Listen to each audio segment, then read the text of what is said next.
ലോക്സഭാ തെരഞ്ഞെടുപ്പ് അടുത്തടുത്ത് വരുമ്പോൾ കേരളത്തിൽ യുഡിഎഫും എൽഡിഎഫും സാമുദായിക ധ്രുവീകരണത്തിനുള്ള ഓരോ കാരണങ്ങൾ അന്വേഷിച്ചുകൊണ്ടിരിക്കുകയാണ്. ജനങ്ങളെ മതപരമായി ഭിന്നിപ്പിക്കാൻ യുഡിഎഫും എൽഡിഎഫും വോട്ട് ബാങ്കിന് വേണ്ടി പ്രത്യേകിച്ച് മുസ്ലിം സമുദായത്തെ ഭയപ്പെടുത്തി വരുതിയിലാക്കാനുള്ള ആസൂത്രിത നീക്കമാണ് ഇവിടെ നടക്കുന്നത്.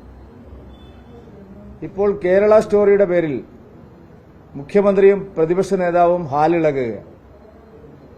ഇവരൊക്കെ നേരത്തെ പറഞ്ഞുകൊണ്ടിരുന്നത് ഞങ്ങളൊക്കെ ആവിഷ്കാര സ്വാതന്ത്ര്യത്തിന്റെ വക്താക്കളാണ്.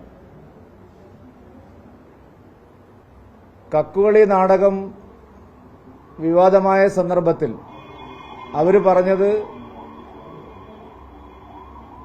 ഞങ്ങൾ ആവിഷ്കാര സ്വാതന്ത്ര്യത്തിന് വേണ്ടി നിൽക്കുന്നവരാണെന്നാണ്. അന്ന് അതിനെ വിമർശിക്കാൻ തയ്യാറായില്ല. ഇതിപ്പോ സെൻസർ ബോർഡ് ക്ലിയർ ചെയ്ത ഒരു സിനിമ, രാജ്യം മുഴുവൻ ചർച്ച ചെയ്ത ഒരു സിനിമ, ആ സിനിമയെ എതിർക്കാൻ വേണ്ടിയിട്ട് ഇപ്പോൾ മുഖ്യമന്ത്രിയും പ്രതിപക്ഷ നേതാവും സർവ്വശക്തിയും എടുത്ത് രംഗത്ത് വന്നിരിക്കുകയാണ്. ഒരു വശത്ത് ആവിഷ്കാര സ്വാതന്ത്ര്യത്തെക്കുറിച്ച് വാദോരാതെ സംസാരിക്കുകയും മറുവശത്ത് ഒരു ചലച്ചിത്രാവിഷ്കാരത്തെ പോലും മതപരമായ ധ്രുവീകരണത്തിന് ഉപയോഗിക്കുകയുമാണ് യുഡിഎഫും എൽഡിഎഫും ചെയ്യുന്നത്. തികഞ്ഞ പാപ്പരത്വമാണ് ഇത് കാണിക്കുന്നത്. തെരഞ്ഞെടുപ്പിൽ ചർച്ച ചെയ്യേണ്ട യഥാർത്ഥ വിഷയങ്ങൾ ചർച്ച ചെയ്യാതെ, ജനങ്ങളുടെ ജീവൽ പ്രശ്നങ്ങൾ ചർച്ച ചെയ്യാതെ, ശരിയായ രാഷ്ട്രീയം ചർച്ച ചെയ്യാതെ ഇത്തരം വിഷയങ്ങൾ ഉയർത്തിക്കൊണ്ടുവരുന്നതിന് പിന്നിൽ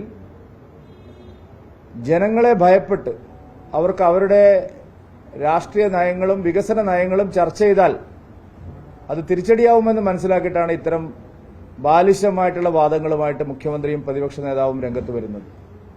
ഇത് കേവലമായൊരു സിനിമയാണ്. ഈ സിനിമയുടെ പശ്ചാത്തലം കേരളം വളരെയധികം ചർച്ച ചെയ്തിട്ടുള്ള വിഷയമാണ്. നിരവധി ക്രിസ്ത്യൻ പാതിരിമാരും ബിഷപ്പുമാരും അവരുടെ ഇടവകകളിൽ സംഭവിച്ചുകൊണ്ടിരിക്കുന്ന കാര്യങ്ങൾ അവർ നേരത്തെ വെളിപ്പെടുത്തിയതാണ്. ആ സമയത്തും ഇതേ എതിർപ്പ് തന്നെയാണ് ഇവിടെ ഉയർന്നത്. തങ്ങളുടെ ഇടവകകളിൽ പെൺകുട്ടികളെ വശീകരിച്ച് മതം മാറ്റുകയും അവരെ സിറിയയിലേക്ക് അയക്കുകയും ചെയ്ത സംഭവങ്ങൾ ഉണ്ടായിട്ടുണ്ട്. IS റിക്രൂട്ടിംഗ് കേരളത്തിലൊരു പുതിയ സംഭവമല്ല.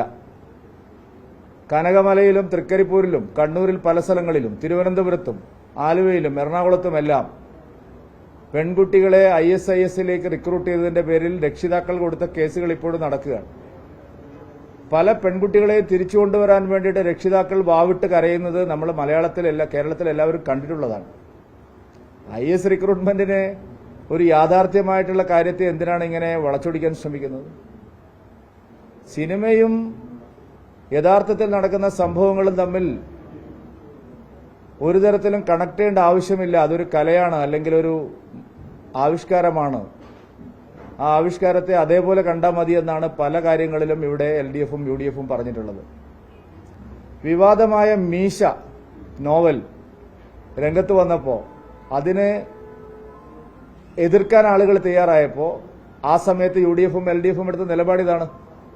മീശ വിവാദമായപ്പോൾ UDFും LDFും അതിനെ ആവിഷ്കാര സ്വാതന്ത്ര്യമായി കണ്ടാൽ മതി എന്നാണ് പറഞ്ഞത്.